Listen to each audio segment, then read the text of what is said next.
It's Lynn's Learned English. Today we will talk about present perfect tense in regular verbs and irregular verbs with a preposition for. Let us proceed with the example of present perfect tense in regular verbs with a preposition for. I have lived in the Philippines for nearly 24 years.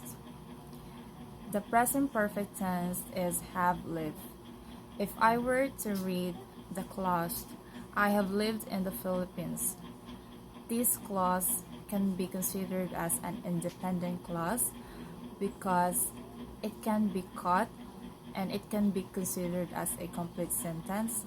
There's no need for it to be linked together with the word for to connect another group of words.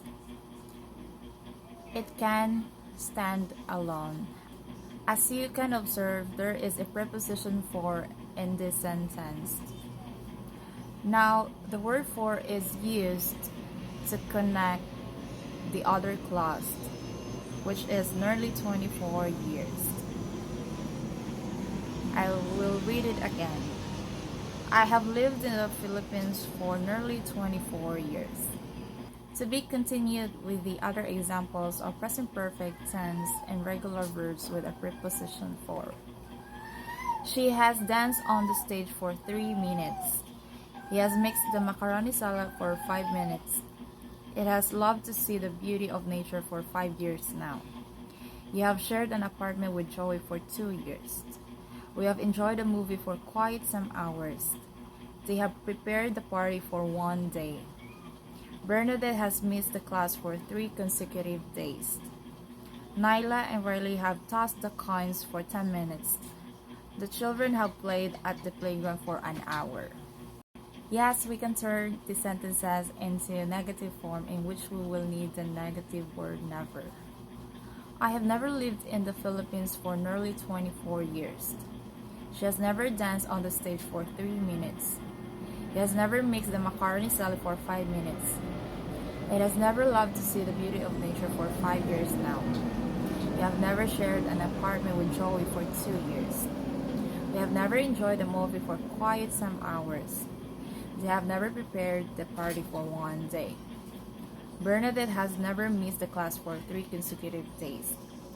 Nyla and Riley have never tossed the coins for 10 minutes. The children have never played at the playground for an hour. Let us turn the sentences into questions, in which we will need the word ever.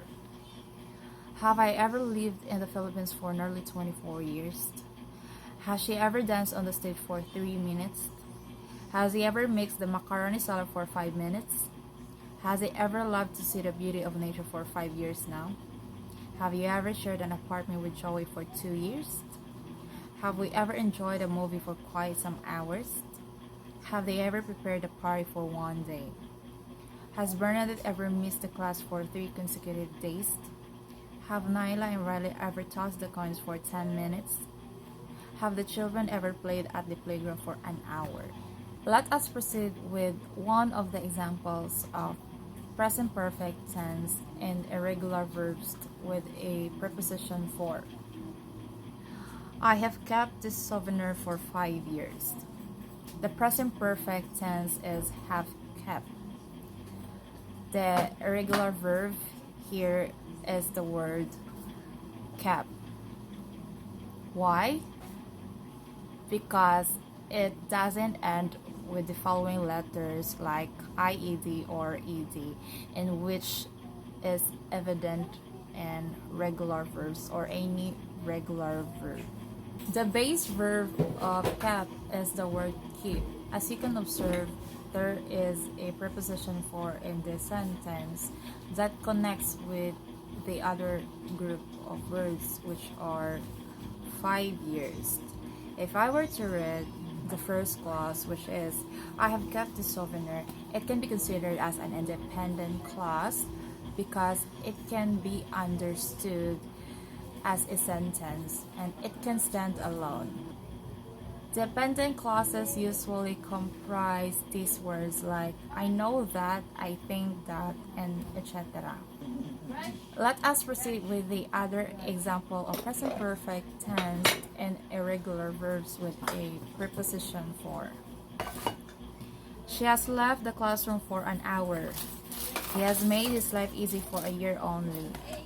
It has read the signs for 1 minute. You have taken care of your niece for 2 years. We have felt in love for 10 years. They have lost in the forest for a few hours. Bernadette has won the grand prize for 5 times this year. Nyla and Riley have written a promise to each other for 16 years. The children have taken their toys out for 25 minutes. These sentences can also be turned into negative form in which we will need the word never. I have never kept the souvenir for 5 years. She has never left the classroom for an hour. He has never made his life easy for a year only. It has never read the signs for 1 minute. You have never taken care of your niece for 2 years. We have never fell in love for 10 years. They have never lost in the forest for a few hours. Bernadette has never won the grand prize for 5 times this year. Nyla and Riley have never written a promise to each other for 16 years. The children have never taken their toys out for 25 minutes. Let us turn the sentences into questions in which we will need the word ever. Make sure to include the question mark at the end of a sentence. Have I ever kept the souvenir for 5 years? Has he ever left the classroom for an hour? Has he ever made his life easy for a year only? Has he ever read the signs for 1 minute? Have you ever taken care of your niece for 2 years? Have we ever felt in love for 10 years? Have they ever lost in the forest for a few hours? Has Bernadette ever won the grand prize for 5 times this year? Have Nyla and Riley ever written a promise to each other for 16 years? Have the children ever taken their toys out for 25 minutes? Once again, this is Lynn's Learned English. Bye!